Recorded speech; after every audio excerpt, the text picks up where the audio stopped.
Yeah, we gotta raise it up, right? Like how we always do. We gotta start it off with a toast for all you people. It is your first time or your 11th time, whatever episode this is. But this toast goes out to a couple things, man. Two things I want to say. Yo, shout out to me and G for putting out St. Austin a video. If you haven't seen it yet, go check it out on YouTube. Shout out to my brothers here. And we got a fourth recurring member that nobody's going to see sometimes. So shout out to Ghost Dini finally making his social media appearance. All right, let's get it, baby. And shout out to that nigga Robe too. That nigga Robe was crazy. Son. Wavy, baby. Yo, salute. Wait, I didn't even pull my shot. Y'all niggas went too fast. You see, I was doing my Dame Dash big pimping shit, right? Oh yeah. Hold up, let me just take this shot, man. We a little off cue today. It's been a while. We were having mad guests. Salute. Salute. Yeah, boy. Yeah. Y'all want to welcome everyone back to Drunk Sports Talk, New York's new #1 sports talk show out on these internet streets. You guys could have been anywhere in the world, but you hanging with us, and believe me, we appreciate that. If you don't know me, allow me to reintroduce myself. My name is Cash, and I got my brothers with me, my man Q, and my man at television, aka Ghost Dini out this motherfucker. What's up, gentlemen? How we feeling? Yeah. Chilling, you know, having a little beer and shit, and it never hurt nobody. Ready? No, feeling good, feeling great. How are you? I'm blessed, man. Feeling blessed, man. It's been a lot going on, Sir. but you know, we've been listening. We've been blessing you guys with guests, really dope guests. Shout out to G, Drunk Sports, Combat, and all that. But we're gonna get back to the essence and do what we do. You know what I'm saying? And do this Drunk Sports Talk shit and talk some town business tonight. We're gonna talk some Knicks on the program. We're gonna talk some Giants. Gotta talk some Jets. And then we're going to branch out a little bit and go over that Sean O'Malley fight. Even though we're a little late, but we haven't seen y'all since then. And then we're going to end it with the shit that's buzzing all over the sports internet, man. Steph versus Magic, man. We're going to weigh in on that. We're going to get everyone's thoughts. I definitely got something to say. I know y'all definitely got something to say. And we're going to get it in, man. Yeah, man. Shout out to all our previous guests. Shout out to all the people subscribing, hitting the like button. Shout out to everyone who's sharing it and showing love and spreading the word. Like I said, then we gotta get those subs and those likes up, man. So if you're watching this right now, don't be grimy. Go right under us and hit that like button, hit that subscribe button, man. That's corny. You know what I'm saying? Stop being lazy. That shit is free. We're not even charging you for that. You know what I mean? So, y'all been even on enough now. Stop being greedy. Yeah. Keep it real, partner. Give to the needy, my nigga. You already know what I'm saying? But yo, let's set it off, man. You know what I want to set it off with, man? You see this jersey right here? Oh yeah. We're gonna set it off. NYC, stand up, town motherfucking business. Y'all ready? Sure. Yo, I want to talk a little bit about today, man. A couple of things. We want to talk about all this 69 spy shit that's going on, but I kind of wanted to weigh in on just the state of the Knicks, so to speak. You know, season's creeping up. It's not quite there yet, but you know, I walked out my house this morning and it was that little bit of cool air. I don't know if you guys were out early this morning, and I said, damn, this fall is coming quick. And every time it gets like not cold, but like, you know, like starts to like get a little bit cooler, I start to think of like, the perfect word, crisp. I start to think of like football and basketball, and I get excited, man. Hoodie weather, I think of that shit. So anyway, just around the corner. Absolutely. So it's been slow with the Knicks, man, but I want to talk about what's the expectations for the season. What do you guys think, Leon? How do you think Leon Rose has done thus far in his reign as the Knicks GM or president of operations or whatever the fuck he is? And do you think the Knicks are a legit contender and contender for what? Championship, playoff berth, second round Eastern Conference Championship? I'm gonna start with Ed Television, man. What do you think? What do you think about Leon has done so far? What do you think about the job he's done? Well, you know, since he got hired on March 2nd, 2020, you know, he started off good. You know, he hired Tim Thibodeau, franchise coach, defensive-minded coach, you know, a couple good draft picks in Obi, Manuel, you know what I mean? A couple good pickups here and there throughout the last couple of seasons.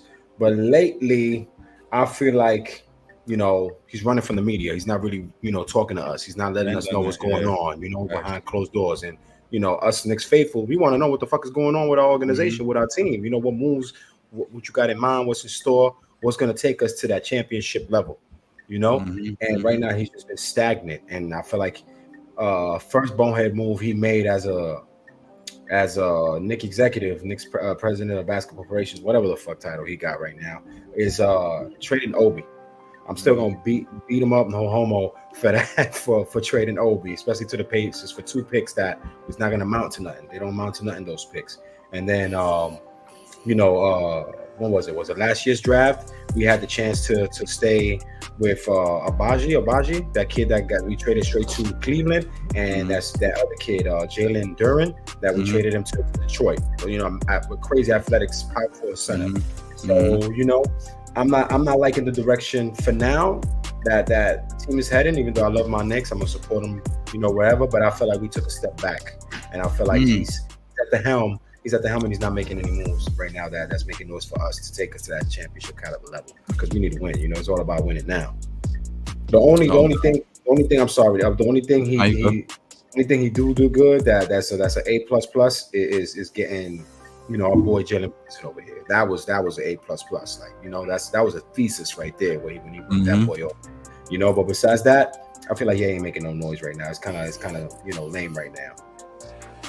No, I agree. I agree with a lot of what you said. I'm back and forth. I hammer over this thing. I'm gonna, to your point, you spoke about Obi, right? Obi was drafted pretty high, then turn around pretty much and not see any development, and then kind of give him up for a bag of chips. You know what I mean? To the Pacers. But I was thinking about that today, because that was going to be one of my points. But then I said to myself, I'm going to give Leon Rose the benefit of the doubt, because I think that when Obi was drafted, I think they had every intention of making him the starting 4. What I don't think they saw was how good Julius Randle was going to develop, man. I think they looked at him as a stopgap kind of guy, from just to fill that spot so they could draft somebody and get somebody up and running at that 4 spot. But Julius Randle became a 2-time All-Star, a 2-time All-NBA player, and most improved player of the year. I don't think they foresaw that. You know what I mean? So I'm gonna give him the pass on that. You know what I mean? Like, how are you gonna start Obi when you have a 2-time All-Star in 3 years? Like I said, a 2 most improved player, and he made 2 All-NBA teams. You can't justify starting Obi Toppin, man, to develop him. I mean, you know what I mean? Like, and he wasn't gonna stay as a backup. So, am I gonna be sad to see him on Indiana? Yes, I am, but that's just the New York fan in me. But we're not even sure what Obi's going to be. I think he's going to be good. We don't know. We're going to see this year. I don't even think he's going to start right away, but we'll see what he develops into. But I can't really. The more I think about it, I can't really shit on Leon Rose for that. Yeah, right. Yeah, you're right. I guess. Yeah. No, I've always felt kind of how you felt, man. But it just dawned on me. It's not just dawned on me, but I was thinking about it today. Yeah, go ahead. What did you say? No, go ahead. He answered on a couple of good pieces in the last couple of years too. He signed, Isaiah Hartenstein, which is a good backup center. Ball mover. He's a great ball mover. Played great with Ty Lue and the Clippers before he came over here. So we got Vincenzo, and a good 3-and-D wing, undersized, but he's good. But I just felt like it's just been too quiet. They said we're gonna get this person, that person, this person, that person. Maybe it's the old Knick fan in me that is impatient, and I'm like, yo, just pull the fucking trigger. Let's get something going. I'm with you on that too. But I also got to transition into the let's just trust the system. But also I don't want us to wind up like Philly. We trust this process. That we're gonna call trust the system. Exactly. Trust the system. Yeah, trust the system, and then it all fall flats, and then we stack up all these draft picks, and we don't fucking use them. You know what I mean? Like, what are we doing? What are we doing? Yeah, but he was also put into like a difficult position. You can't. And I understood what happened. What Obi was trying to do. He's trying to fight for the extra time, but look who he's fighting it for. It's like. Brett Favre, and you got freaking Aaron Rodgers fighting for that starting position. Brett Favre at that point is gonna win every time until he gets old enough and gets out of here. And Obi disrespecting the coach. I don't know what it could be. So maybe he didn't want that hostility toward him because he's still going to be coming off the bench. Last thing you want to see is Obi pull out a Latrell Sprewell, start just choking Tibbs in the middle of a game. That shit'll be hilarious though. But Latrell Sprewell, choking niggas like him Sprewell. But you know, I think like I can't say he's been doing bad. It's just this year has just been a very lateral move. It's very consistent, and I think at this point they're just hoping that they continue to end where they ended last year, you know, 4th, 5th place, maybe even 6th, and which is what my hope is, because hopefully if we can still show that we're contenders, because if we start going back down to 8, 9, 10 with the same type of team that we went into 4th, 5th, you know, then it's not going to look good, and people are not going to really want to come here. They may and may not. If they show that we're still contending, you know, it could be. But what I did find funny, and I've been talking about this for a long time, man. Yo, Joel Embiid invited homie to his wedding. So, you know. Yeah. You know? So I don't know. You know, I don't know. We don't know. But, you know, I'm telling you, like, it has to be this year. This year was a type of year you needed somebody to really take you to that next step, and there was nobody really there that we could actually afford without losing everything. True that. I agree, man. And back to what we were talking about, how I'm back and forth. The duplicity of Leon Rose it's intriguing to me, man, because I mentioned drafting Obi, right?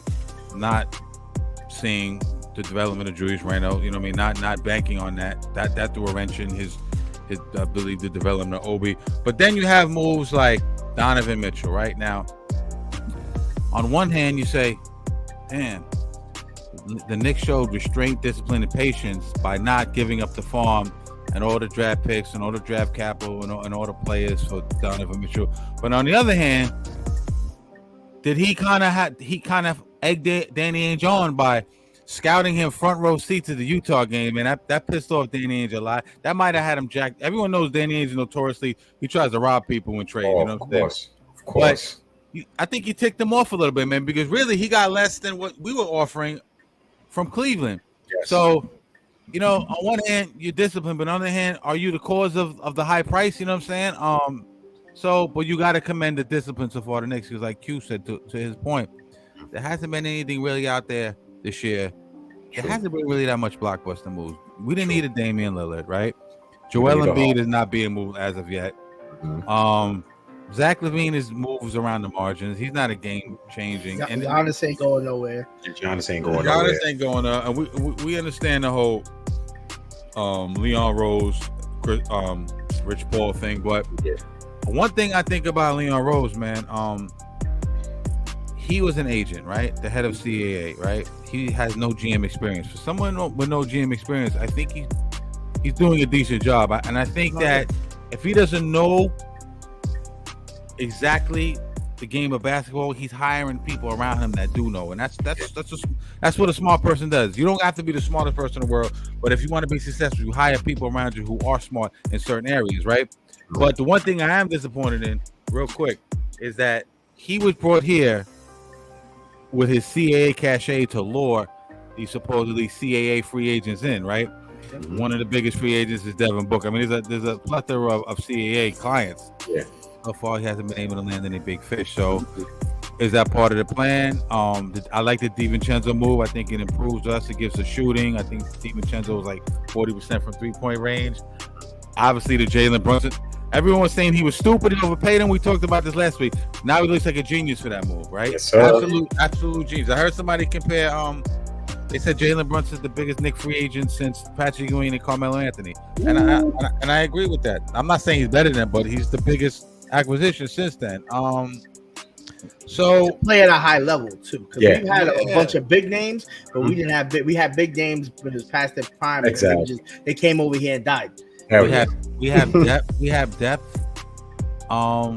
We have a solid team, man. We have a really solid team. I think Julius is going to turn the corner this year in the players. I really believe that. I'm a Julius guy. I wasn't always, but I'm a Julius guy now. I think hopefully, somebody I heard today. Somebody say that RJ, maybe one of the reasons he can't be consistent is because him and Julius are kind of the same player almost. You know what I'm saying? At a different position, but they have they own the same skill set. Yeah, they don't complement each other. Yeah, they don't compliment each other. So maybe that's a problem with RJ's development. But I got to be honest with you. I'm pumped for the next season. And I think that the Knicks will take a step up in the right direction. And when the time is right, if we can get, I think the play is Joel Embiid. I think that's what the play is. At the end of the day, I think they're waiting in the weeds. They got the sniper rifle out, and Daryl Morey's getting shot in the face when it's time. You feel what I'm saying? Yeah. I think Joel Embiid is the move too. And I heard there's in the rumor mill, in the NBA rumor mill. Don't know how true this is. Oh shit, my bad. Got too excited. In the rumor mill, I heard that they're waiting it out to see what's going to happen ultimately with Donovan Mitchell in Cleveland. Looks like he don't want to sign an extension with Cleveland and might test the free agency waters. So maybe that was a ploy, playing chess instead of checkers. I think he's going to be a Knick. I think you know what I mean. He wants to be 100% wants to be here. So that but could be a ploy. How does that play out though? How does that work though? Like, so imagine if we got JB still, and then we get Mitchell, JB for sure. And Mitchell off a free agency. He just comes over here and signs if Cleveland don't ship him off somewhere else. You know what I mean? Then we wind up getting somebody from Embiid and not losing much. Ooh, boy, probably lose quick. Probably won't be able to pay quick. True. Quick probably go in the deal. Yeah, Quick I don't see Quick being long term, even though I like Quick, but he's gonna want some money. He's gonna want to start. So yeah, and Quick, he'll I know he'll love to move to Philly because who he's gonna team up with his college roommate with Maxey, with Tyrese Maxey. Yeah. Them two together. So I think they'll be a good tandem if they link up in Philly. But you get a couple of veterans, ride the bench, start the bench, whatever, That's a small backcourt though, man. Yeah, it is. But remember how small the bad boy Piston backcourt was, and they did their thing. How do you say no to that, right? How do you say no to that? Yeah, exactly. Right? But I mean, I don't like small backcourts either, but Yeah, but see, the only way I see that working is we're gonna need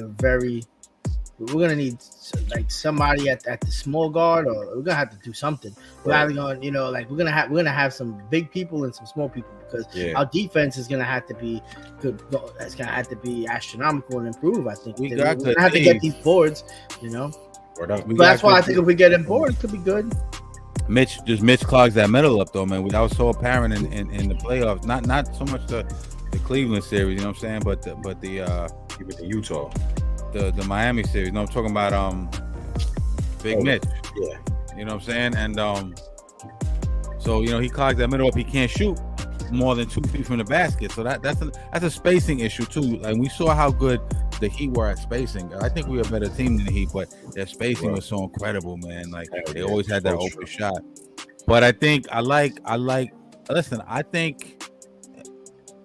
I think the Knicks could make it to the Eastern Conference. I don't think Miami's going to make it back to the Eastern Conference spot. I don't think Dame Lillard is going to Miami this year. I could be wrong. You know what I'm saying? I just don't. I don't think they have the pieces. I think that trade would have probably been done already. Yeah. I agree too. Philly's in shambles. The Sixers are in shambles, right? Miami, like I just said, I don't know. Boston changed the whole dynamic of their team. We don't know what. On paper, we know what they look like, but we don't know how that's going to translate. They signed Porzingis, and he got plantar fasciitis. So being a tall motherfucker, that shit might keep him out for a while. He's stay getting hurt, you know what I'm saying? And is Jaylen Brown going to have the same drive now that he's a fucking multi-fucking millionaire and shit? You got to watch out with Brooklyn on the come up in that division. Brooklyn's on the come up, but I don't see them like as a super threat to the Knicks. But they got a couple of nice pieces. And who else am I missing? Toronto. They lost Van Vliet, right? Yeah, they lost Van Vliet to Houston. They only got Pascal, Siakam, and Anunoby still, and a couple other guys. But and then you got the Bucks, but I don't know. The Bucks don't scare me either. They don't. The Knicks play good against the Bucks. Giannis terrifies me. Giannis terrifies. No. Giannis. That's good, but bro. But we still play them at a high level. Yeah, that's why, I felt like if we played the Bucks in the playoffs, we probably could have beat the Bucks too in the playoffs. Instead, if Miami didn't win, I felt like the Knicks could have been the team to beat them too. And me and Q argue with our nephew Mambo all the time. I heard he had a big argument the other day. I will talk about that off air. But now we argue. He's a Heat fan. We argue that the Heat actually, to me, the Heat beat all her teams. You know what I'm saying? And Giannis just getting that procedure done on his knee, right? I think to me, that's proof. That's proof is in the pudding right there. So Mambo, I fucking win again. But yeah, let's go Knicks, man. I'll be there opening day. I was there last year. I'll be there again. I'm Q is there with me. Hopefully Ed will be there with us, you know what I'm saying? And yeah, man, that shit, I'm excited about the Knicks, man. So hand out some shirts. We got those Knicks colors. But yo, there's drama in Knick land too, man. It's never you can never get away without talking about the drama with the Knicks, man. Shit. We got a fucking rat. Yo, remember in Untouchables? I want him dead. I want his family dead. I want his house burned to the ground. You know what I'm saying? Like that's like sleeper cell, B. Sleeper cell in this bitch. He got a fucking rat. He would his whole family was rats. He would have grew up to be a rat. Dance for me, Spider. Nah, dance for me, Spider. Word. Oh my god, from Goodfellas. Hell yeah. Yeah. Go fuck yourself, Tommy. Yeah, go fuck yourself. Yeah. What is that? Guy shoots him in the foot. He tells him to go fuck himself. Yeah. And then he kills him dead. Like, yo, why you gotta kill him for, yo? Yeah. I'm a good shot. What do you want? That's my movie right there. Yeah. But there's a rat. There was a rat in the Knicks organization. Yo, the shit's crazy. So look. Ed, I want you to break that down for me. You have a little bit of stronger grip on it than I do. I know they're suing him. They're suing the Toronto Raptors. Talk a little bit about that situation, man. All right, this motherfucking rat ass nigga. I was told you I'm gonna air you out, no homo. I can't even pronounce his name. No disrespect. I'm gonna call him Ike. Yeah. That's how. That's don't call him Takashi. Word. I'm just call him Kakashi. Shit. He worked for the Knicks from 2020 to 2013, right? He came up the ranks as an assistant video coordinator, and then he became director of video analytics and player development assistant, right? So on Monday, it comes out that he was leaking out information. You know, he was allegedly illegally procured and disclosed, you know, property information on the Knicks and stuff like scouting that. Shit, right? Exactly. Yeah. It was an Indiana tape, some scouting shit with Indiana. He sent Raptors thousands of confidential files from player frequency reports, a prep book from the last season, video scouting files, and opposition research, plus more. They said. You know, he was funneling info to help organize, plan, and secure the new coaching and video staff out there for the Raptors. You know what I mean? So he's involved. The head coach, their new coach, Darko Ravakovic, whatever. The player development coach, Noah Lewis, 10 unknown Raptor employees are all listed in the as defendants in the lawsuit, right? So Monday, what the Knicks did, the Knicks said, "Nah, you ain't gonna play with us, homie. We're gonna slap this lawsuit on all y'all motherfuckers." So you know. That rat ass nigga, man, I got no respect for him. I know that's probably not the first time this happens in the NBA, but since it got leaked out and it's happening to our Knicks, fuck you. And he's fucking doing it on fucking the Knicks secured email system and shit. You know what I'm saying? Yeah. Like Q, you work for a hospital system. You there's certain protocols and security things you can't do when you work for an organization. What do you think they wasn't gonna fucking find out? You know what I'm saying? Like. Yeah, like you can't. He's sending shit over his company emails. Like they're not. This guy's a fucking idiot, man. Like stupid ass. They have security protocols in place for that shit. You know what I'm saying? They have people watching you. Yeah. You know what I'm saying? That's the first thing I thought. Out there, you get flagged. What? That's the first thing I thought. I was like, yo, how they didn't catch him sooner?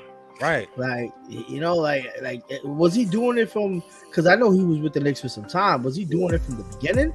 Exactly. Or was he doing? You know, like I don't know, man.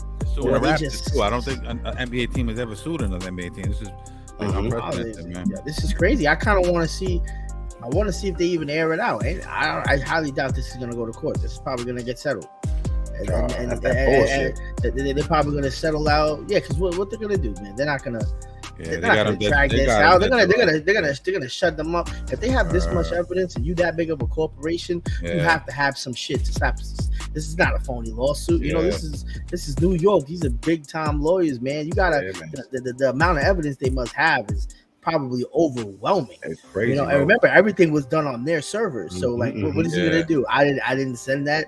So this is not your name on this email. You dumb fuck. What a way, grimy ass coach Darko. His first year as a coach, and he's doing some goofy shit like this. Already involved in some shit like this. Mark on the counter, we blowing them clowns out when they come through. Yeah, word. You know what I'm saying? Pelita, una pelita, straight ass whooping, no homo. I ain't worried about those dudes. Those dudes ain't gonna win anything anytime soon. Sorry, Drake. Sorry, Drake. I'm not sorry, Drake. Yeah, word. We not sorry. One thing Ronald that Watkins for you, Drake. What you think that should be the consequences? Maybe we should get some of their draft picks. I like that. Yeah, you know what? That's a great question, man. They're gonna end up paying. I know that's they're gonna be a fine. They're gonna be a fine. But I wonder what Stern. You know, we gotta see what Stern Silver does. Yeah, I wonder what Silver does. Adam Silver. I don't know the protocol for the punishment for something like that, man.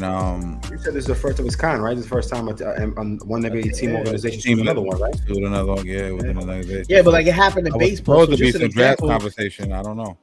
So like in baseball, what happened to the Astros? They like lost all their draft picks, right? Mm-hmm. What, for the sign stealing shit? Yeah. This is similar, you know. Like this is a little bit.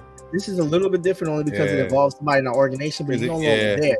But now it's almost like it's collusion between another company, though. So like even if the Astros had some help on the Yankees for sign stealing, but the Astros still had to oblige to it, and they're obligated, and you know they're obligated to say yes or no, and they chose yes as opposed to no. So they got to be held accountable, and that's why that team lost their draft picks. I wonder what they're gonna happen. You know, obviously. You know, they might take away some future draft picks. I don't know how harsh they'll be, you know, because the only reason I don't think it's going to be too crazy because I don't think it was that damaging.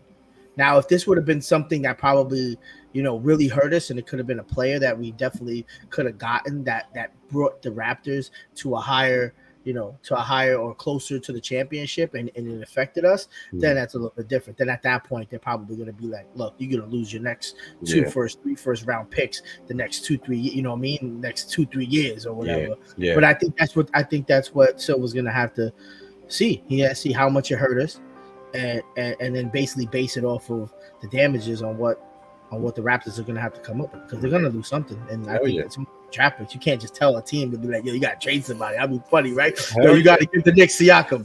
Yeah, I love that shit. You don't know how deep you don't know how deep this shit could be too. Like, imagine the same dude or somebody else who's involved in this lawsuit, you know, move that information along, pass that information along to other organizations in NBA. Then everybody has the Knicks game plan. And then what? Then we fucked in the ass. With no Vaseline, you know what I mean? And that shit, that's the grimy shit that I got so mad about this information being leaked out. It says the Knicks are seeking unspecified damages to be determined. So we'll figure out, I guess, what the get some draft picks. What the punitive damage will be. It's like Q said, let's get Pascal Siakam and some pick swaps. In July 23, Azartam informed the Knicks that the Raptors had offered him a position and that he planned to take it in the following year. The Knicks alleged that around the same time, Azartam began secretly forwarding proprietary information from his Knicks email account to his personal Gmail account, which he then shared with the Raptors defendants, according to the lawsuit. This guy's a bozo, listen. Anyone who fucks with this nigga, don't even go steal a fucking Snickers bar at the store with this nigga. This nigga's a bozo, son. Bozo ass motherfucker. You feel what I'm saying? Yeah, man. My security on my for my company, bro. I can't even open up my own personal email on this computer. Word, yo. You got NBA players using burner Twitters and Instagrams, and this guy couldn't do the same thing. Like, fucking idiot. Like, come on, dude. So when that started? Cash, that started in July? This year or July last year? I think it was July this year. The Knicks alleged that the Raptors conspired to use Azartam's position as a current Knicks insider to funnel proprietary information to the Raptors to help them organize, plan, and structure the new coaching and video operations staff. So this shit's more than a nigga just sending video off to the fucking, assistant coach. This was like an elaborate plan, man. What if he was a plant, right? Imagine that shit. That's just crazy, man. And you know that GM that they got, I can't pronounce his name very well. Oh yeah. The black dude. He's kind of grimy. He's a great GM. I wanted him too. He is a great GM, but he grimy. Remember when that dude? I forgot, somebody fought him on the court right after they won the finals or something. Somebody stepped on the court to fight him. Like right after they won the finals. You remember that? That's how blatant he is. He left though. He doesn't. They got a new GM. Really? Yeah, I don't think he's in it. Yeah, my CEO Jury is the one you talking about. Yes, a jury. But now I think there's a new guy called Bobby Webster. Oh, I think the jury left. Yeah. All right. Yeah, and the Knicks got a new. Don't the Knicks got a new GM too? Don't they have like Roses now? Yeah, Scott Perry didn't renew. Yeah, they didn't extend it. They let him go. And then now the Knicks got some dude named Roses. He used to be the GM on the Timberwolves. Yeah, I know who you're talking about. And the Timberwolves fired him. So I don't know, man. Let's see how that works out. Let's see if Leon Rose is taking the next good step of getting this guy, you know. Word up. Hopefully we get that because shit. These niggas are straight bumming it right now with all this information being leaked and shit. I don't really like that shit at all. I really want to know how useful that information is, like, right? Because it's just is it useful reports. It was like I think one of the things they said was like the last game against Indiana. Some shit. Like, how useful is that though? Like, you know? Yeah. I don't know, man. Yeah, that sounds like some goofy shit to me. Yeah, we shouldn't even waste our time no more with this bum. Them bum ass Raptors. Yeah, right. Fucking they got lucky. They won a championship a couple years ago too. Yeah. They're probably just doing this as a, because it doesn't sound like the information. Well, to be honest, I can't even say that. So I don't know how useful this information is, but to be honest, it kind of almost stands like they're putting a stamp, like, don't fuck with us. Yeah, word up. I don't care how petty it was, but you could send them just a quarter of us on how we prepare for a team, bro. I don't give a shit if that helps y'all or not, but just don't do it in my house. I think I made a mistake. I think they still got Masai Ujiri. I think Masai Ujiri still there. Shout out to him. He's a really good GM though, man. He's the reason for that. He's one of the reasons for that chip they won a couple years back. You know what I'm saying? When Kawhi was over there. So he procured Kawhi for that 1 year. It was a rent gun for hire. Got that chip, and I would have took that, man. Shit, we ain't got a motherfucking chip yet. You know what I'm saying? But it was 1973, man. Yo, you know what I mean? But anyway, that's what that is, man. Let's move on, man. Let's move on. We still doing town fucking business. Matter of fact, let's take a motherfucking shot. Let's do it.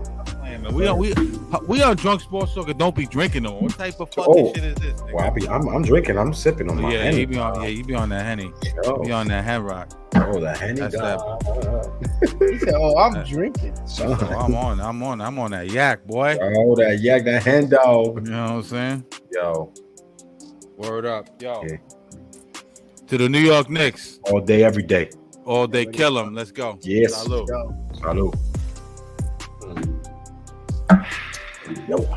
Yeah, I love doing this podcast shit, man, because we get to just say whatever the fuck we want. Ain't nobody could do shit, because you ain't never gonna see me in person, nigga.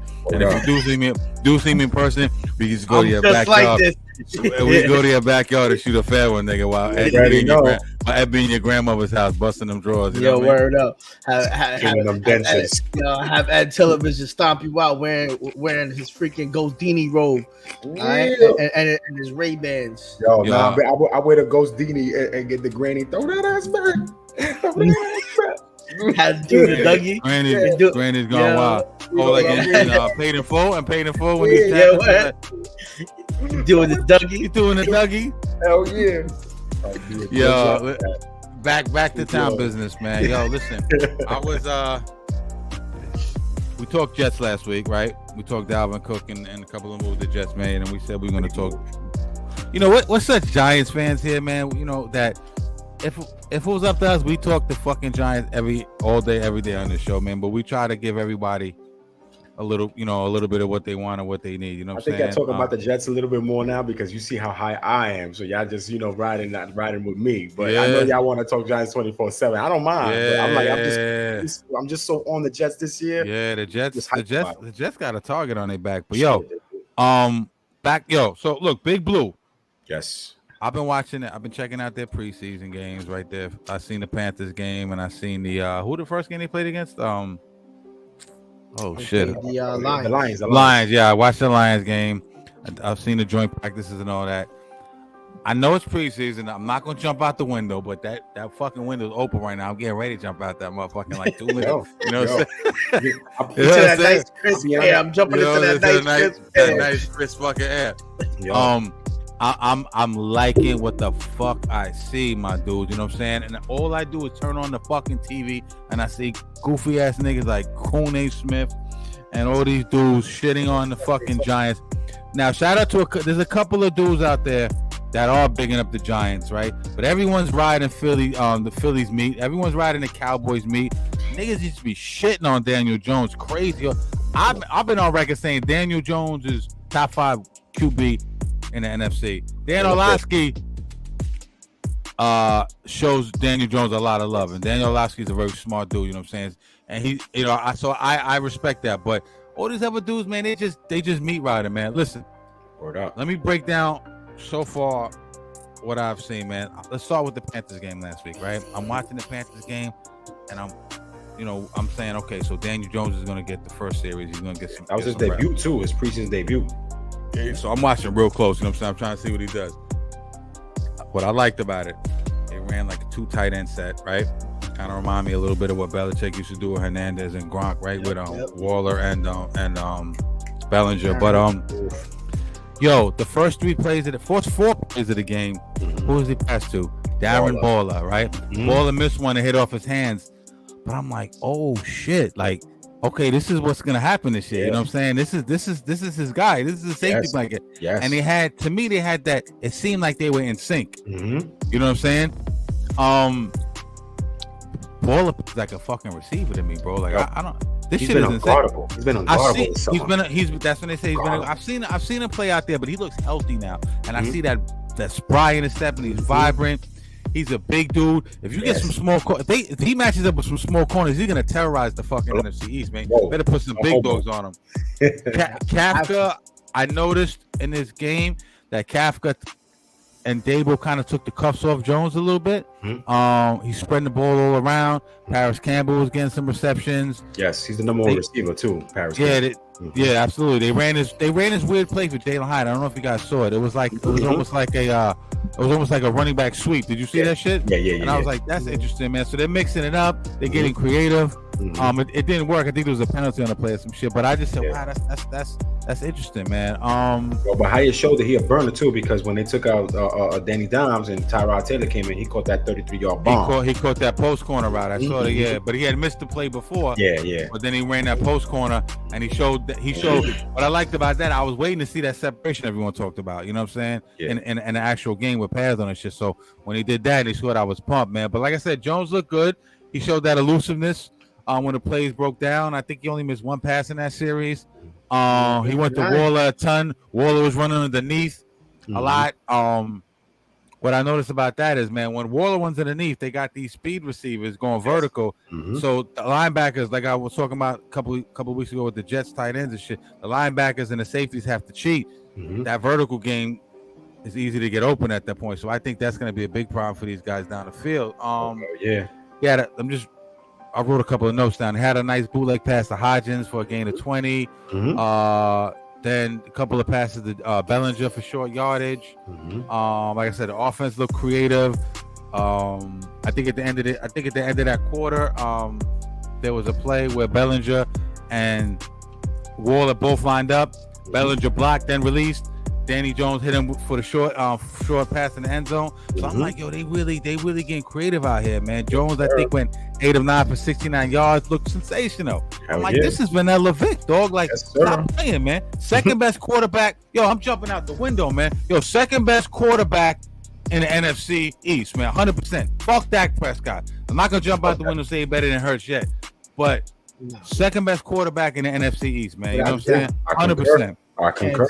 Real quick on the defensive end, Dexter Lawrence, Thibodeau, Ojolari, them niggas look good too. Yeah, putting man. Pressure on the Panthers offense. Yes, they sir. was pressing what's the name? That rookie Bryce Young, man. Bryce Young, yep. They made him look like a fucking. They made him really look like a rookie, man. That one play Dexter got there is so fucking fast. He hit him by mistake in the helmet. He got there. He got the ball was. It's okay. He was thinking so ahead of the game. He's so quick. And he was trying to get the ball, but the ball wasn't even ready to release yet. They were rusty in terms of they had a couple of offsides and a couple of small penalties, but that'll straighten out, because Dable will have them and Wink Martindale will have them disciplined. And real quick before I hand it off to Q, right? I just want to say this: everybody's sucking off the Cowboys defense, and I'm not even going front. Now the Cowboys defense is crazy, but what about our defense, niggas? Yo, we get busy too. Stop playing. Wink Martindale for president, nigga. I'm jumping out the fucking window, nigga. Wink Martindale. listen, Dan Quinn is a beast, but Wink Martindale is that nigga. Go ahead, Q. Salute. Yo, listen. Turned up. What we have in Darren Waller is what all of us Giants fans wish we would have had with freaking Evans. Word. You know what I mean? We were so hoping he was going to turn into this because we would have been such a more contended team if Evans would have turned out to be what Darren Waller is now. It always was from the beginning. Yo, Darren Waller is going to be a super chain because when you have a tight end that could do everything like that, run high, run low, man, it's going to change the whole. And that's what we said. Yo, there's going to be such a difference when he's going to be low and you have to put safeties in the linebackers to stay. And somebody's going to also, people forgetting, they're also going to have to do quarterback contain. And he's going to dip it out. He's going to have so many different things to do, so many people to be open to do it. Because Paris Campbell can get open too. He knows how to catch that ball. And he ain't going to drop it. You know, and I don't care if it's 5 yards, but a lot of yards they have to catch with Paris Campbell too. I love it, Q. I love it, yo. Yo, I'm telling you, it's gonna be such a nightmare to like because it's gonna be night and day. Like I said, people are gonna have to watch the Giants play for at least the first 6-7 games before they figure out, okay, this is what they're going to be doing, but we're still going to be changing it up every time. You ain't going to be able to figure us out every time, like, oh, they're going to run now, they're going to pass now, or they're going to run now. Word, we didn't even mention Saquon Barkley. Eric Gray on special team. Shout out to him. He's looking nice too. Yeah, Eric Gray. Saquon Barkley didn't mention. There's so many different ways we can do it. Now, granted, them dudes over there in Philly got some ballers too. Let's not get it twisted. You know what I'm saying? Nah, they do. Keep it a buck. You know what I'm saying? But yo, man, I don't think the gap is as wide as people think it is. You know what I'm saying? Yo, Deontay Banks and what's the other kid? My fault, not to cut you off. Trey Hawkins. Trey Hawkins. Yeah. That's gonna be a three-headed. It's going to be Jackson. It's going to be Jackson, Banks, and Hawkins as the three-headed monster. Oh yeah, you're talking about the no, but I'm talking about the safety, Xavier McKinney, and what's the Jason Pinnock. Jason Pinnock is nice too. Yo, he proved himself. Yeah, he might take. I like Jason Pinnock, man. He might take Logan Ryan's place. You saw that first. Nah, he's gonna. I think Jason Pinnock gonna have. They said he was killing practice. I think he's gonna have that starting shit on lock, him and McKinney. So that secondary is tight. That front four is fucking tight. The linebacker, we didn't even talk about the fucking line. Well, in previous shows we talked about the linebackers, man. But we mentioned Thibodeau a little bit. O'Keefe, yo, come on, man, stop playing with me, man. Stop playing with me. Cute. Talk to these what I like about Waller in this offense, he's gonna look like, of course, like Kelsey, because you know Kafka and shit like that. He's gonna look like, remember when Jimmy Graham was with Drew Brees? He gonna have like that, like you said, Cash, like a couple of minutes ago, like Gronk and Hernandez. Yeah, he's gonna tight ends. Fucking go back to Tony G, like you know how Tony G used to just run wild in the field on motherfuckers. He's gonna be that tight end for us. And fucking even mention Jeremy Shockey when Jeremy Shockey was with us, Kevin Boss, those dudes. Like he's gonna ball out for us. He's literally been unguardable this summer. And you know, you mentioned the defense. I know our secondary, they're gonna have a field day because we got some hard hitters coming. You know, we gotta play against Philly, we gotta play against Seattle, Miami, Las Vegas, I'm Dallas. Ready for all the smoke, nigga.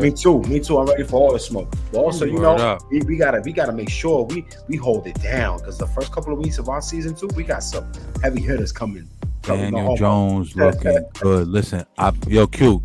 Can you testify for your brother, man? Did I not cop the Danny Jones shirt 3 fucking years ago, nigga? And niggas was killing me, yo. That nigga, and I was worried too. I'm like, damn, I spent $150 on this bitch, and they're probably gonna get rid of him. But I'm like, yo, man, I always believed in him, man. I knew if he had some consistency and the right dudes, and when they got, I wanted them to get Brian Flores at first, but when they hired Dable, it was a little. Remember that conspiracy a little bit, like with the Bill Belichick text and all that shit.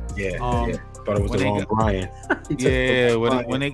When they got, so I was a little bit mad at that point, but when I thought about it, I was like, wow, man. Brian Dable, man, he definitely helped develop Josh fucking Allen. And I said, yo, he's gonna do that for Daniel Jones. Daniel Jones, niggas acting like Daniel Jones got, and I'm meat riding a little bit pause, but Daniel Jones got them tools. So I love about him is that when the play breaks down, he can fucking use his legs to get to gain yardage, man. That's invaluable. He's becoming more accurate. He's not turning the ball over.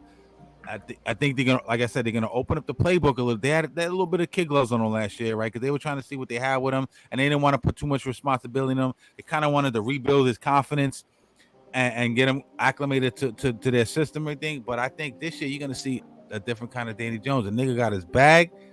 Let's go, man. It's over, man. It's over. And I'm gonna look like a fucking genius next year or idiot, but hopefully it's a fucking genius. Shit. Remember he went to pay man quarterback school too. So you know he coming from something too. You know what I mean? He learning from Vanilla the best. Vic. Yeah, Vanilla Vic. 100%. I love it, man. Any last thoughts on the Giants before? They played it. Let's segue into this. They played the fucking Jets on Saturday, right? Rivals, baby. Yeah.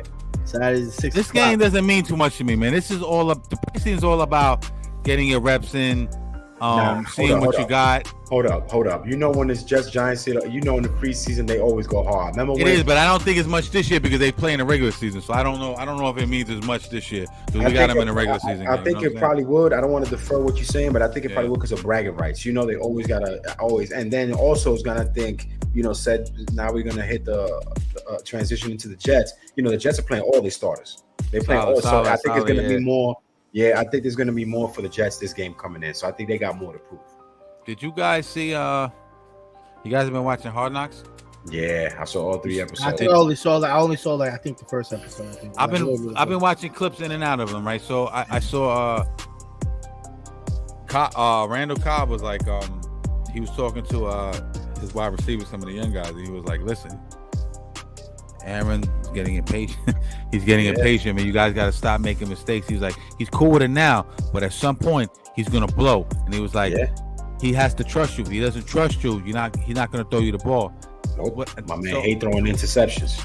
That's exactly what he said. But then Aaron got up on the podium, right, and said, that was kind of like the old me. I'm not trying to embarrass nobody in public. People will be held accountable, but I'm not gonna blow up anybody. And I say that to say this: the maturation and the evolution of Aaron Rodgers now is a beautiful thing to see, man. You know what I'm saying? He's almost like a reborn, refreshed, new energy. Yes. You know what I'm saying? And I like it. You know what I mean? And I know he pulled his calf twice, and people are worried, but I think Aaron Rodgers is gonna ball the fuck out. He's gonna have a great year. And don't put too much stock into what you see in preseason, man. Everyone's gonna either panic if he throws fucking 5 touchdowns in 1 quarter, or if he fucking throws 3 interceptions. They're just working shit out, man. You know what I'm saying? So don't get too crazy. Q, what do you think about Aaron Rodgers playing in preseason? I think we're gonna finally get a test to see, and I think this is what they wanted to do. It's only a quarter, so we're not gonna know. They're not gonna pull out all the bags. It's ain't gonna be Barney's book bag, and they're gonna show you 100% of what they're gonna do, man. But you're gonna see about 25% of what they're capable of doing, and what they plan on doing is trying to impress a team like the Giants that has so much heart. We have probably some of the most heart in any of the. Like, we're always coming back from shit, and when we lose games. When we lose games last year, when we lost those games, we lost by maybe a point, a field goal, like devastating losses. Because we could have probably won like 13, 14 games last year if we keep it a buck. And now they're gonna have to. Now the Jets are gonna have to show themselves. Hey, and I think they're doing this on purpose. Yo, who's gonna be the Giants? Always been the team in New York. Word up. Now are they getting all these names? And that's not why they're doing it. But now they have that. They have everything they need now to become the team of New York for maybe a season if they win the Super Bowl. It's not going to be forever. It could be recent. But he did it next to the Knicks. Yes, exactly. That's it. They got to show you what they can do, and I think we're going to see it firsthand on Saturday at 6:00, and it's going to be very interesting because probably after that first quarter, I'm gonna shut it off because all the starters are going to be out the game already. You know? I'm watch a little bit. I like to watch like some of the rookies play, and I like to see what they got. But all the flash and pizzazz ends at the first quarter. But like I said, they're the next to the Knicks. But let's not sleep on the Jets. Jets do have a long history of diehard fucking fans dating back to the fucking 60s. So man, they're a little bit different than the Nets. Nets are a transplant. But if you really think about it, these are New Jersey teams, man. These should be the New Jersey Giants. I know, man. You know what I'm saying? So the Jets were close to becoming the only actual New York team. Remember when they had plans to bring them on the west side? And Jacob Javits. That would have been dope. That'd have been dope. That'd have been dope. Traffic would have been Yeah, but I would have went to mad Giants games. Word. I be getting lost when I take the train to Giants Stadium, and I've been there mad times, B. Like, right? But that would have just been Jets. Giants would have stayed where they were. No. But I wouldn't have went to any fucking Jets games over there. It's easy to get to the fucking MetLife Stadium because true. Imagine Q, you remember when we went to my daughter's graduation? You remember how fucking this was a graduation, and you remember how hard it was to drive there, bro? It's fucking the Barclays. It's sick. To the Barclays? She graduated in the Barclays, and we just went to the 50 Cent shit. Well, we got smart. I took the train. You Ubered in. I took a cab, bro. But getting there was sick, bro. Remember that shit? Yeah.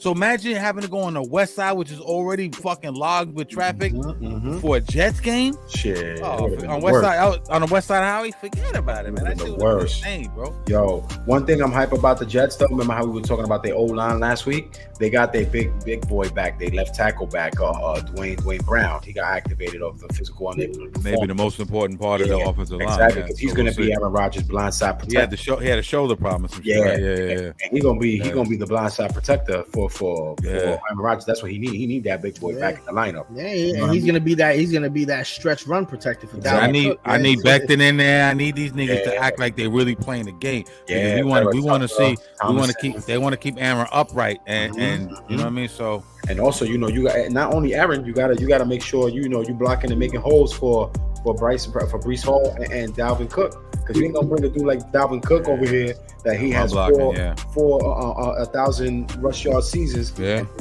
make him take a step back. You know what I mean? Yeah, it's gonna be good, man. It's gonna be good. It's gonna be good, man. And I'm just loving this. I think everything is contingent upon that line. I think they're great everywhere else. I don't think the line is as bad as people want to say it is, but we got to see it still.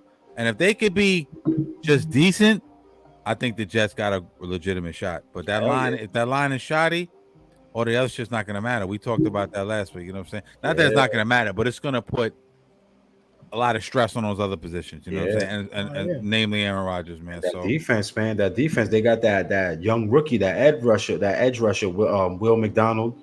You know what I mean? Yeah. First round 15 pick. Of last year's draft. He got his first sack. Against Carolina, and you can already tell how he's gonna come out. You got the veteran CJ Mosley, you got Sauce Gardner, Sauce Money, he gonna come out there killing again. You know what I mean? Like, I'm really, really excited on this team. Like, I'm on the defensive rookie of the year, right? This team's gonna be good, man. And then you bring somebody like Hardman that got already a hardware already with the NFL. You know what I mean? Coming from that. I like that pick. I like that pickup. I think he's gonna get havoc in that red zone. Yeah, and then you bring somebody like Cobb, like Randall Cobb. I know a lot of people saying, "Oh, he washed, he old." Not washed, he just older. Yeah, but you know what? People forget about the mental game, the mental part of the game. He's gonna come in there. Look at that last episode of Hard Knocks, how he was just talking to his wide receiver room. That's knowledge that they're gonna attain, and they're gonna run with it.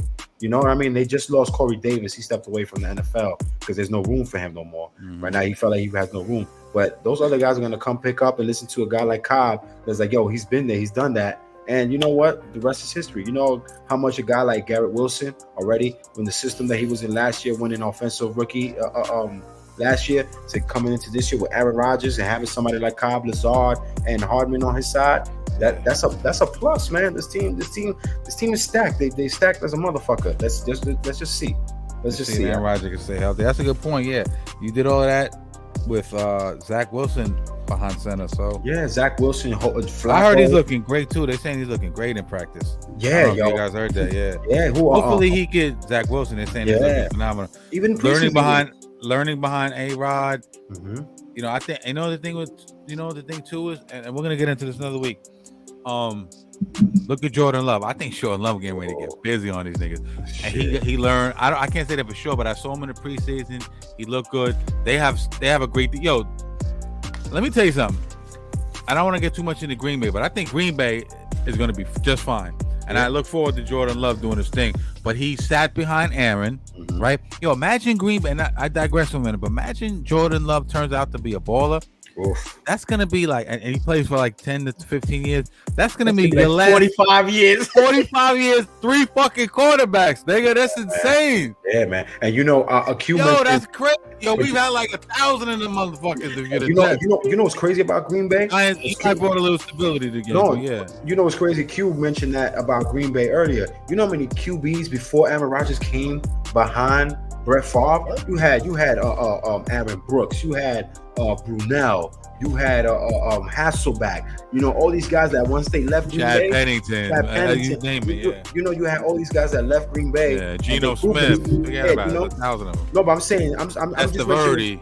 No, but I'm just mentioning guys that came after that sat on the bench with Brett Favre. Oh, okay. Aaron Brooks, you know, he went to New Orleans, had a great career. Matt Hasselback left Green Bay, had a great career with Seattle. Mark Brunell left, had a good career with Jacksonville. These are all guys that just sat behind Favre. And then, like you mentioned, Favre, Rodgers, Love. That's 3 QBs in how many years? That's love. Yo, that's love. That's crazy.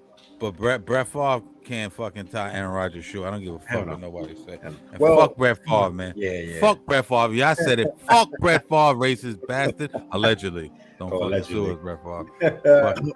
You know what I'm saying? Motherfuck him and John Wayne. Word up. Because I'm black and I'm proud.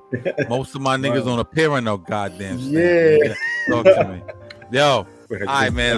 You see, I'm turned up. I'm never this turned up. I'm turned up this week, man. Brett Favre's Wrangler jeans wearing ass. Get your ass. Yeah, Wrangler. Yo, get you some. Yo, matter of fact, get you some Pele, nigga, some Nietzsche, nigga. Get what the fuck wrong with some Jabot shit? Some Pele. Yo, we got 1998, nigga. Word, like, yeah, word. Yo, niggas gonna start wearing academics again or some shit. Like, what the? I don't even know what the new kid's wearing. Yeah, what is the new? The new shit is like. I don't even know right now. I don't even know. Gavinci and they went like Gavinci and freaking. I stopped that. Balenciaga. Yeah, all that goofy shit. Yo, I get my shit from fucking Kohl's. I get my shit from Old Navy, nigga. Yeah, word of my shit's up. I think I got Levi's. I get my shit from Kohl's, man. My nigga dad jeans, Old Navy, baby. My shirt game is official. My jean game. Yo, listen, I won't be able to see any. You walk by with Balenciaga, I would never fucking know. So you wasted $1,000 on some jeans. You know what I'm saying? Them shit look like fucking people who wear like $10 jeans and shit. Yo. You got Balenciaga jeans, a big old goofy Gucci belt, and you need money to get a MetroCard this week from your fucking older brother. Hop at the turnstile because you can't afford that shit. Fucking come home to eat egg rolls for dinner. And stay quiet when you say hop in the turnstile. Yo, I got bags, man. I got bags. Yeah, man, at least you had a MetroCard, though. Yeah, that nigga hopped the turnstile with his robe on. That's what gave him away. So he said, yo, that's Ghostini, nigga. That's Ghostini, dog. Let me get your autograph right here on the motherfucking ticket. Yeah. Yo, this is how Ed looked when the cop got him and shit. He took his Ray-Bans. He was like this. Yo. What you talking about, Willis? What you talking about, Willis?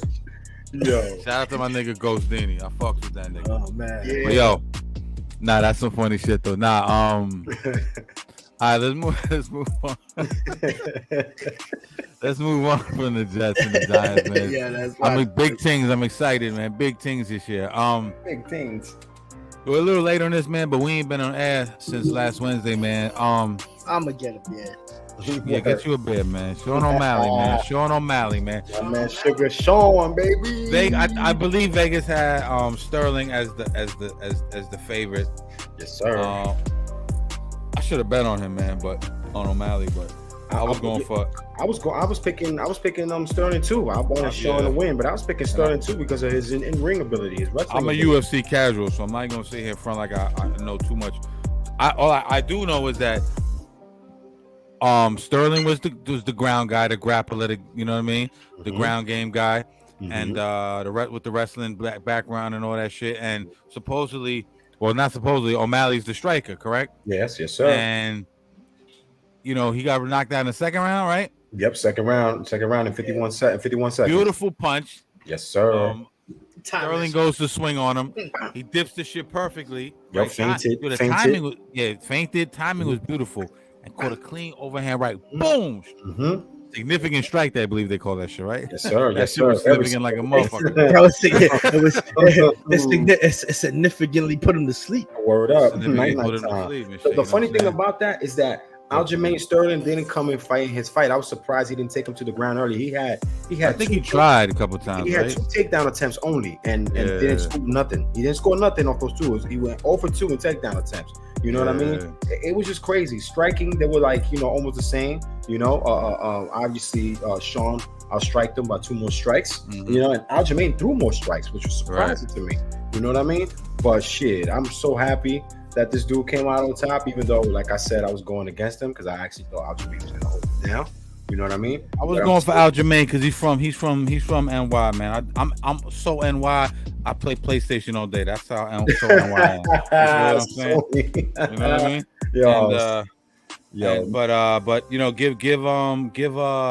Give Sugar O'Malley his props. Yes, Sugar sir. Sean O'Malley. And one thing I want to say about Sugar Sean O'Malley, I'm a big boxing guy. I'm a bit of a novice when it comes to the UFC. I'm trying to get my UFC knowledge up and everything. So one thing I noticed from outside looking in, like I said, as a casual, he's marketable, man. He's a marketable fucking guy. You could tell he's the next guy. He's the next Conor McGregor, man. Yeah, he called himself that too. Did he call? See, yeah. My man, his first video after winning the belt the next day, my man is in a hot tub with the belt behind him. That's Conor McGregor shit. Conor McGregor's arrogant. Yeah. Marketable arrogance, I call that shit. You know even like the next possible fights he got, he's calling out Tank Davis. He's calling out Javante. I heard that, but he could box. He could box. The kid only had 1 boxing fight, but he could. Can we stop this? Can we please stop this? That's just like a. This is a money grab, okay? Yeah, this is a fucking money grab, okay? Yeah. All this shit is a money grab. Ngannou versus Tyson Fury. Ngannou's going to fucking sleep. He's getting his ass whooped, okay? Stop with all this Floyd Mayweather, Conor McGregor shit. Now look, if you're in the fucking octagon, which a boxer will never step into the octagon, that's one thing. But if you're going over to the boxing ring, and I don't give a fuck if you have a boxing background, if you're a great striker, the greatest strikers will get washed by mostly any boxer. You know what I'm saying? If he steps in the ring with Tank Davis, it's only for a bag because he's going to sleep. He's going to sleep. I promise you, Tank Davis is putting that nigga to sleep early. You know what I'm saying?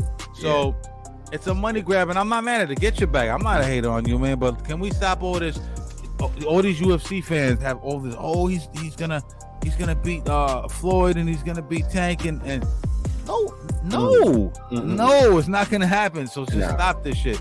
Accept it for what it is. Let your man get his money and keep it pushing. You know what I'm saying? And go back to the octagon as richer than you are, $40 million richer. You're right. I don't see the Tank Davis. I like the flirtation of that, for a money grab for him, but I don't see him. He only has 1 professional boxing fight. Jake Paul is running through the whole fucking UFC. You think Tank Davis is not gonna like this nigga? Exactly. Jake Paul's like the UFC killer right now. Exactly. And Jake Paul can't fight for shit. Yeah, I mean, in terms of like a legit like boxer, professional boxer, legit pro level, pro level. But I like O'Malley now that he's the bantamweight champion. I like the possibility of him fighting a Marlon Vera. Marlon Vera fought in the same card, undercard. He actually beat Pedro Munoz, and that was somebody that O'Malley went to a no contest with. So I'd like to see that, even though they fought already too, right? Yeah, Marlon Vera washed him. So that's like the next the next best thing. But he has other ways. He could go fight Henry Cejudo. He could rematch for a 3rd fight with Peter Yan. He could fight Pedro Munoz. Sterling's not gonna get a rematch, right? I heard they're trying to push him out. My son is really into UFC, and he was telling me that they're really like trying to push Sterling out the league. They say he's a boring fighter, something to that effect, man. Like I didn't hear that. I didn't hear that. But that's crazy if they're trying to do that, because I feel he ran through the bantamweight division, I believe, didn't he? Like Sterling, he got some hit and misses, you know what I mean? But I don't feel like he ran through a lot, you know what I mean? But he did fight some of the top fighters because, he won his rematch with Peter Yan. He beat Cejudo, you know what I mean? But now he lost to Sean O'Malley. So, there's still a lot of more motherfuckers that I feel like I was surprised he beat Cejudo too. He's one of the dudes I do know, man. Cejudo, I feel like he beat Cejudo because Cejudo hasn't been in the ring for a while. Cejudo wasn't there in the octagon for a couple of years. He was just more commentary training. Yeah. He hasn't fought nobody in several years. So What's the next big fight we could talk about on Drunk Sports Combat this weekend? I know boxing, you got Usyk and Dubois and a bunch of different shit going on this weekend. But what's the next big fight? I sent it to y'all on the gram. It's official. Sean Strickland versus my man Izzy Adesanya for the middleweight belt. Kobe Fur, the Don. You fronting on me, dog. You owe me one, nigga. Hopefully we can get you on the show, but that's another thing. Guys, let's get Kobe the Don up in here, man. You know what I mean? Up and coming fighter. Sean Strickland's fighting who? Israel Adesanya, the middleweight champion. You know, when is this? This is UFC 293. I think it's early September. Yo, we in there for the John Jones shit at the Garden? What's up? Oh, we got to go to see John Jones. Let's pull up. Yo, y'all seen John Jones fights before? Yeah. John Jones is the GOD. Yeah, man. he's the GOAT. But he's the GOAT, bro. Yeah, and not a lot of fights there's sporadic fights at the Garden, but I definitely want to see. I definitely want to go. I've never seen a UFC fight up close, so I'm definitely popping out. Y'all niggas come fuck with me, and if y'all out there, y'all see me out there, come say what up to me, man. But don't get too close, cause my man Ed will be in your grandmother crib. You already know. I don't even fight niggas though. I just sent my nigga to your grandmother crib. So. What up, man? Shit. Yeah, good shit, Ed, man. I'm looking forward to that, man. Yeah. And yo, we're gonna end it off, man. Man, this was a tough. I wouldn't say tough, but this one was like, why are we doing this, man? Like, the buzz all over the internet now in the sports world is who's the greatest point guard of all time, and the two names that's been popping up is Steph Curry and Magic Johnson. I mean, to me, it's a no-brainer. Ed, I know you got some stats. I don't need no fucking stats for this shit, but read them off anyway because, it's good for the public to know. I'm going to go read off the stats, make your case, and then we go to Q, and then I'll close it out. Y'all go with that? Yes, sir. Magic versus Steph. Who you got, nigga? Well, obviously, Magic is before my time. I didn't get to see Magic in the 80s. I saw Magic maybe his last 2-3 years of the season when I was fresh to knowing basketball. But obviously, as a basketball connoisseur, you know what I mean, as an historian, you know what I'm saying? Before my time too. And you know what I feel like? I was born, but I was a baby. Like, yeah. You know what I mean? But I just know for a fact that Magic Johnson hands down takes it. You know what I mean? Not just off of accolades alone. It's just, if you study the game of basketball, he changed the game of basketball from the point guard just being a boring position, just bounce pass, chest pass, you know what I mean? Setting the pick, blah, blah, blah, blah, blah. He became the master facilitator. You know what I mean? No look pass, making, Showtime Lakers. This guy came from winning a national championship, his last year with Michigan, jumping into the NBA rookie season. Boom, what he did, won an NBA championship. Now everybody could say they could do that. Kareem got hurt and he jumped in there. Yeah. Exactly, took over the center position and the little baby skyhook. It was over. Lakers, even though I'm rocking the special. That's special. You know what I mean? And compare. And so I got the list here. You could compare the careers. Steph is going into his 14th year. Magic played 13. Magic got 5 titles. Steph got 4. Magic got 3 league MVPs. Steph got 2. Here's where Steph gets the advantage in the point production. Magic, they say he wasn't a shooter, but he still scored. He got 19.5 to Steph's 24.6. Right. Magic, obviously, he was like, what, 6'9"? 6'8", 6'9"? Yeah. 6'9". He averaged 11 rebounds to Steph's 4. This is where I say he was a massive facilitator, Magic Johnson. 11.2 assists to Curry 6.5. And that's why I'm saying, as a true point guard, your main objective is to make your teammates around you better. You know what I mean? Help them find the open shot, help them find the open lane, just move the ball accordingly. You know what I mean? To continue with comparisons, come on, it's just not fair because, first NBA team, you got Magic's 9 to Curry's 4. Top 3 MVP finishes, you got Magic's 9 to Curry's 3. Finals MVP. No, finals appearances, I apologize. You got Magic's 9 to Curry's 6. Titles. No contest. Yeah, exactly. You got, Magic won 5, Curry won 4, and Magic won 3 Finals MVP to Curry just winning his most recent one 2 seasons ago. It's just not fair. This dude even left the NBA because he was HIV positive, came back for the All-Star game because the fans voted him, and what'd he do? He won the All-Star game MVP. Like, come on, that's the end of the discussion right there to me. Like, you just don't do shit like that. Yo, that one, oh man, I hate to say this, man. I just gotta be honest with you, man. And there's no disrespect to Magic. I love Magic. But when he came back, I remember that All-Star game. Karl Malone was like, "Are you gonna take an elbow from this?" This is when we were uneducated and ignorant about HIV back then. It was still fairly new. Everyone was like terrified. He was, not to cut you out, he was the first nigga to put a smile on the face of HIV, so to speak. Right? It was like a disease that crackheads and dope fiends got, and to see Magic got it when everyone was like, "Yo, Magic got this shit." The nigga smiling. But when he came back for the All-Star game, motherfuckers were scared.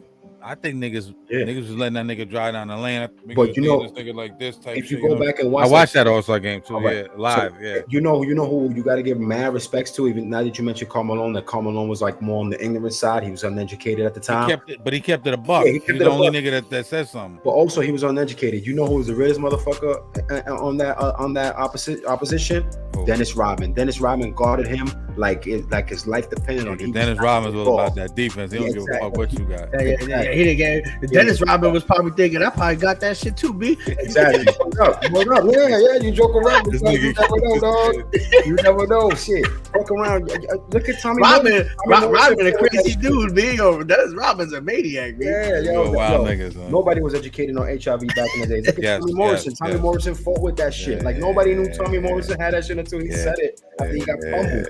But anyway, at the end of the day, I want to say something, but I don't want to catch no shadow ban. But you guys know what the fuck's up.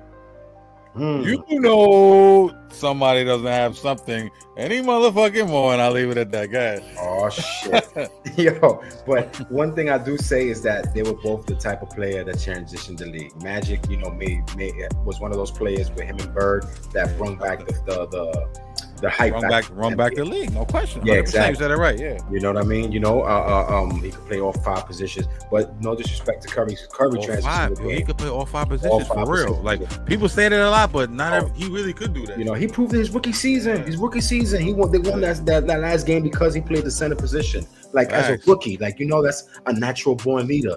I forgot who said this Bob Cousy quote that says when you cross midcourt, your first objective is to get a teammate a good shot, and that's the true definition of a point guard. Yeah.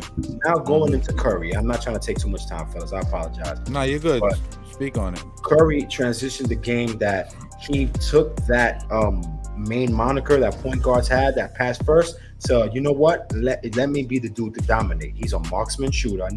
Greatest shooter I ever seen with these 2 pairs of eyes. Greatest shooter, and I see some shooters in my life. He number 1, and his teammates number 2, in my opinion. Exactly, the Splash Brothers. You know what I mean? Yeah. His dribble penetration, no homo. His dribble penetration is like no other. It's just his dribble penetration. I love it, guy. Big pause. But the way real quick, what is he dribbling? The basketball. I just felt like I had to clear that up. All right. Dribble on the balls after the penetration. Dribbling in bad balls. Oh, super pause. Yo, pause. Hey, you wildin'. Oh, we got you. Yo, we clipping that, nigga. We just got. You had to see what it was, son. You was looking down. Oh, we're gonna reverse back to that. Yeah. I was looking down on my nose. I didn't know it looked like I was looking down on my nuts. Son. But guess. Keep going. But the way this guy dribbles a basketball, he's a magician, and he transitioned that part of the game too from that perspective. Even though we had a lot of point guards like Jelly, Ron Strickland, Nick the Quick, Iverson. There's people that transitioned the game before him. But the way he comes across, like he dribbles the basketball like he was a like a freaking shooting guard. You know what I mean? This guy will come and pull up from the logo. Point guards weren't allowed to do that. They were not allowed to do that. Before it was Logo Lillard, Steph was doing that. Exactly. You know, from like 38 feet. You were only allowed to cross midcourt. Make sure you find the right pass for your teammate. This dude. What did LeBron say? You gotta guard Steph when he get off the bus. Exactly. So this guy will come, boom, boom, 2-3 dribbles, launch it. You know what I mean? This guy transitioned the game that everybody has to shoot threes now. Every single body in every 5 positions in basketball now has to learn how to shoot the three because of how he transitioned the game. Facts. Q, talk to me. Nah, I agree, and that's why I give it to Magic. But that's why, and I give it to him not only just based on accolades, it's just on how they evolutionize basketball. Yeah. Like to me, man, I'm 5'6", man. Like I like to see that passing and creating the shit. You know, like I wasn't no shooter all the time, man. But you have to shoot. You know, and now this whole basketball type of style of. Man, now everybody has to shoot threes, which is, the reason why the Heat lost. The Heat beat the Knicks. Everybody shooting threes. Everybody shooting threes. Bobby Portis. This is crazy, man. Like, I've never seen the type of people. I feel like there's eventually going to be a dude with 9 feet going into the NBA and be like, yo, man, I'm shooting. You know what I mean? Doing crazy turnovers. Like, what the fuck, yo? Like, yo, this shit don't hurt your knees when you 9'6". He's a 3-point specialist. And watching what Magic was doing with his teammate, because his team is, that's a dynasty. The same way the Warriors had a dynasty, and the Bulls had a dynasty. Yes. I like Magic's team better and the Bulls team better, and the way they played, and the way they just meshed together, and how aggressive it was as opposed to.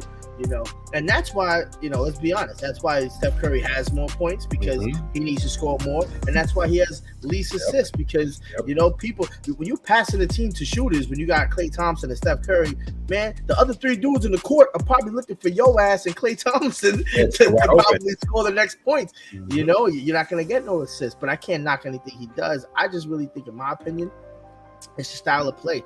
Like I like that AI Iverson, man, dribbling it to the fucking taking it to the rim, and whoever it is, man, I'm gonna try to disrespect them every time, man. And who's to say that Allen Iverson can't shoot? I'm pretty sure if he really wanted to, anybody can do whatever they want if they practice enough. You know what I mean? If you're telling me Steph Curry got this good without practicing from fucking the foul line from half court all the time, then you sadly mistaken. That shit just became accustomed to him, But that's just my 2 cents, like regardless of the accolades, cause just looking at the stats itself, that's why when you guys brought up the topic, I was like, it's a no-brainer. Yeah. Like, you could just show the images of what they've done, and even if you want to bring up their best teams or worst teams and their teammates, man, like these guys accomplished a lot. Obviously accomplished more. And I appreciate his style more. Like, tell me, man, like, you know how hard it must be to fucking guard Magic Johnson 6'9", bro? Yo, man. Imagine you like a Mark Price or somebody, like, like those guys that used to play him, try to guard him. And I agree. There was one thing that I don't know if y'all saw. Jordan hit up Coon Smith, and he was like, yo, it's Magic. He's a great shooter. He might be the greatest shooter of all time, but pump your brakes. Your career's not even over yet. Yeah, you know what I mean? Like, he said he co-signed Magic. Yeah, come on now. And this was Magic's rival. You know what I mean? If a Magic's rival saying this, you know what I mean? And to be honest, maybe but they buddies now. They're good buddies now. And to his credit, he's cool with Steph too. He plays golf with Steph too. So and he's from Charlotte. He's from Charlotte. Steph grew up in Charlotte because of his dad. Etc. But like just me reading the accolades alone in 13 seasons. Compared to Steph, that's why Steph has to pump his brakes because he doesn't even reach, Magic Johnson's ankles yet. And Steph actually, because I think we glossed over this. Steph actually said this to Gilbert Arenas, right? Yeah. He said, "Who's the best point guard of all time?" Steph said, "It's me." I mean, I don't blame him for saying that because you gotta be ballsy. You gotta think yourself as number one. But kiddo, come on, kiddo. Like, man, like this is my last thing I'm gonna say, man. Like, I can understand you got to have the ultimate confidence in yourself, and you can look at the stats and all this shit. But, let's be honest. Magic Johnson, he played 13 seasons. Dude retired for 3 years and came back. Now, if he doesn't retire, the question is still a question mark. If Michael Jordan never leaves, and is Michael Jordan winning 7 straight? Exactly. Or is Magic Johnson winning a sixth ring? Man, like these are... Mike had that. That was Mike's time. Mike had that shit on lock. Let's keep it a buck. That was Mike's time. Even Magic could take Mike's to go. Yeah. You know what I'm saying? There's no level above that nigga right now. Yeah, let's keep it a fact. The Don you know what I'm saying? The Don Dada, 100%. Yeah, roughest, toughest Don Dada. The baddest rascalat, you know what I mean? I murder for fun. You want to romp with me? Don't bring no scared business in my home. Don't bring no scared business in my home, DMX. That's Jordan for you, man. Facts. Well, listen, let me give my 2 cents on this shit.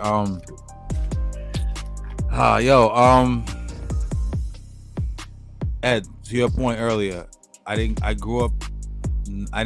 Magic was popping in the 80s. I was still running around in dirty fucking Pampers and shit like that, or you know what I mean, like towards the end of his career, 88, 89, 90, I started getting into basketball. I started watching basketball at 87. That's gonna date me, but whatever. So I saw a couple of championships. I saw the battles between the Pistons. I saw Mike beat him. And I got the gist of what Magic was doing. Magic was still in his prime at that point. You know what I'm saying? So I got to see him play, and I had the luxury of seeing Steph play too. Listen, I don't even need stats. I told you this, guys, earlier. I don't even need stats on this one. This is the eye test all the way for me.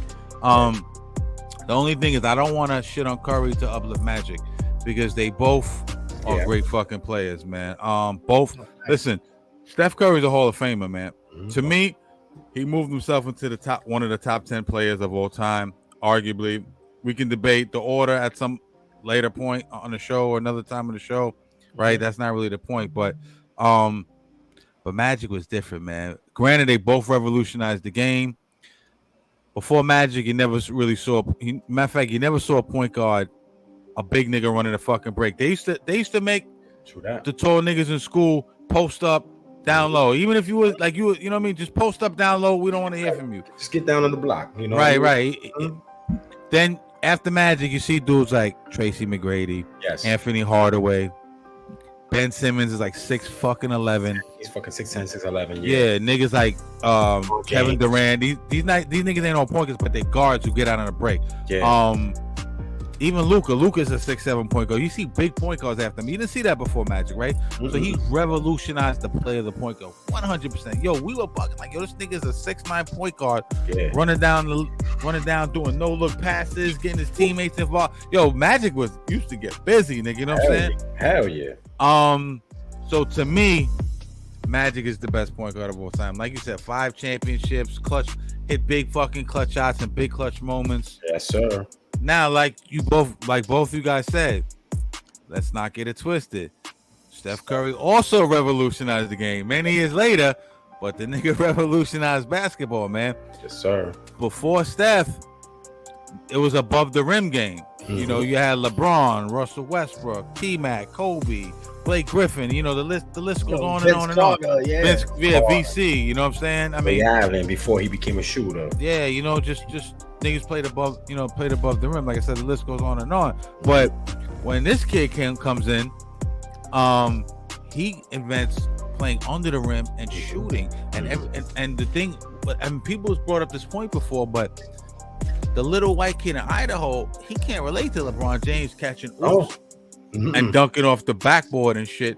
He you know what I'm saying? But when Steph, he can shoot a 3 all fucking day in his backyard. Exactly. So, you know what I mean? So you start to see the game change. You start to see everything. There was no there was analytics guys, but now it's like a 3. It's a 3. There's like the analytics are a 3-point shot or a dunk or the most high percentage shots. It wasn't like that before, you know what I'm saying? Steph changed the whole fucking game. I'm like, I think you said this. Now you go to the fucking park, everybody running into the 3-point line. Nobody even does layups anymore. Everybody's shooting fucking threes. You got a fast break on a transition, shoot a 3 instead of going all in. It's amazing. Yeah, 3-on-1 fast break, right? Before you pull up on a 3-on-1 fast break from half court, you getting benched for the whole quarter. You know what I'm saying? The coaches ain't having that shit. Now it's like normal. It's normalcy, right?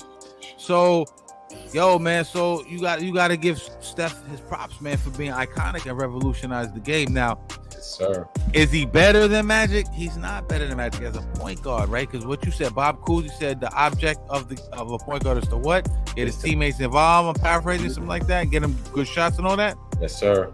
Steph doesn't really do that as much. No, he doesn't. Steph to me has like the second best handle in the league, right?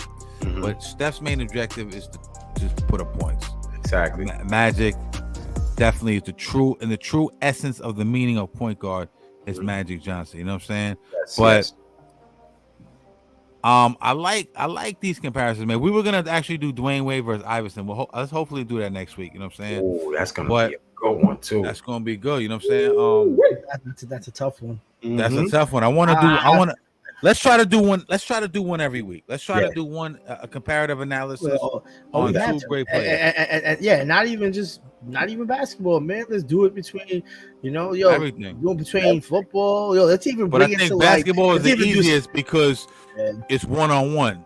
Like you could compare like T.O. to what's Randy Moss, but they never guarded each other. Yeah, so it's a little bit easier with basketball, but you can still do it though with the numbers in it. Let's do it like you said. Let's do it with all the different sports, and let's take a motherfucking shot for Magic and motherfucking Steph. Word. You know why Steph wins? Because he's light skinned, and light skinned niggas are making light skinned. How many more years you think Steph Curry got in him? All right, that's another thing. Good point. I think he got. That's another thing. Steph Curry not even finished writing his story either. That's another thing. But that's the thing that you could tell the difference of generational players too, because back then you had to play 3 to 4 years in college. Now Steph was what, one and done, or he did 2 years. We went to Davidson, right, or some shit like that. Yeah, he went to Davidson for like 3 years, so he had the option to both.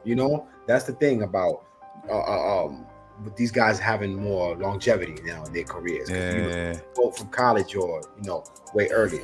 So that's why I put a halt on that when it comes to that. But I think Steph has a good at peak value, at like prime value. I think he had 3 years. 3 years? I give him 4. Years. I give him 4. I think he has 4 years, but I think at peak level play, I think he's probably 3. Because now he's at the height of his powers. I think 3 too.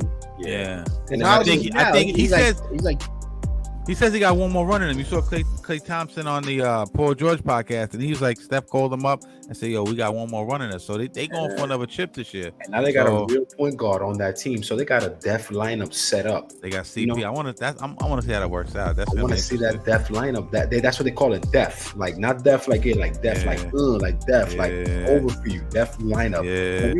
If you got a CP3, Curry, they could put Wiggins at the 3. Draymond should start though. I'm just saying, like CP thinks he's gonna start. He said he goes. If he starts and you put Steph as the shooting guard, like that's not fair. But again, that's the whole Jalen Brunson, Donovan Mitchell situation, right? I think that's too small. You're gonna have Chris Paul, then you have Steph Curry, and then you're gonna have Klay Thompson, bro. Oh no, the 3 will be Wiggins, and Klay might come off the bench. That's if they run that kind of lay. I know, but Klay is at the point in his career that he don't mind taking a step down and letting somebody like Wiggins, come off the bench. For vitalize that second unit and vitalize that second. We'll see. Like I think ideally, I mean, it doesn't matter who starts the game; it matters who finishes the game. So I'm interested to see how that dynamic is going to work. But I can't wait. Yeah.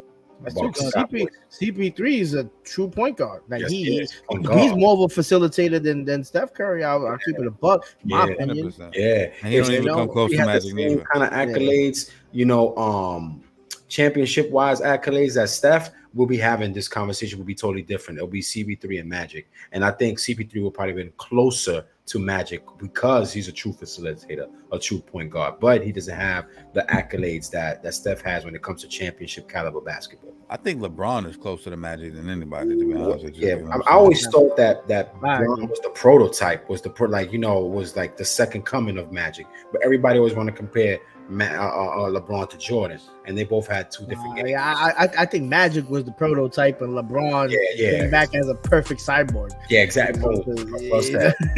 Like, yo, you play fucking 20 seasons at high level of ball, man. That's something. I don't know, man.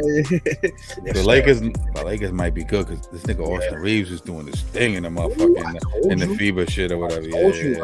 I was calling him Shooter McGavin. Yeah, he's doing McGavin, man. Anthony Edwards is really doing this fucking thing. So, they benched Jalen in the last game, but that's cool for Halliburton. But it's cool. Listen, man. Yo, man, we can sit here all night and talk shit. Yo, let's take a shot for what we doing. Take a shot for this is drunk fucking sports for Curry and Magic, nigga. Yeah, Curry and Magic. I'm gonna be fucked. Oh, I don't gotta get up early tomorrow too, so I'm gonna drink the whole fucking night, nigga. Take a shot for me not having to get up early. Yeah, man, take a shot for no early run. Salud. Yo, that's a great show, man. Great fucking show. Hell yeah. We're gonna try to bring you one. I really want to do it. Bring you one every week, man. You know what I'm saying? Let's do this. And so you got all you can get from us tonight. We did our thing. Yes, sir. We appreciate you tuning in. Stop fronting on us. Hit that motherfucker subscribe. Yo, and a like and show some love. Let me hit up my toast real quick so we can get up out of here. Let's do it. First, we're going back to back shots. Let's do it. Let's do it. Yo, I want to start off the toast since we on board. I gotta give a shout out to the late great Kobe Bryant. You know, I'm rocking his jersey today. Today's his birthday. You know what I mean? Salute to a great one, to a real one. You know what I mean? Salute. You know, I would love to get into what my thoughts on that whole situation is.